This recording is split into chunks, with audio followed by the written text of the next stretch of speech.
इसे ब्लेंड कर लेंगे। आज मैं आपसे नेस्ले से भी ज़्यादा मज़ेदार जूस की रेसिपी शेयर कर रही हूँ। अगर मेरी वीडियोस अच्छी लगी तो लाल सब्सक्राइब को क्लिक कर दें।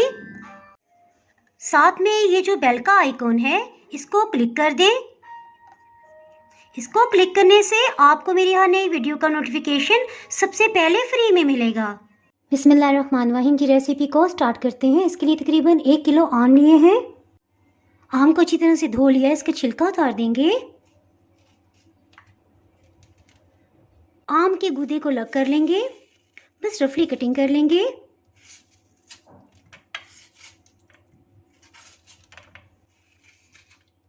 आम को ब्लेंडिंग जग में डाल देंगे। इसमें चीनी 3 खाने वाले चम्मच भर के डालेंगे। चीनी को भी इसमें शामिल करेंगे। इसमें पानी को शामिल कर देते हैं। इसे ब्लेंड कर लेंगे। अल्हम्दुलिल्लाह बहुत ही टेस्टी जूस तैयार है। इसके साथ ही जनाब, अगर आप मेरे चैनल पे नए हैं और चैनल को अभी तक सब्सक्राइब नहीं किया तो जनाब फटाफट से सब्सक्राइब कर दें। बेल आइकन प्रेस करना बहुत ही ज़रूरी है। इसके बगैर आपको मेरी नई अपलोड होने वाली वीडियो का नोटिफिकेशन नहीं मिल पाएगा।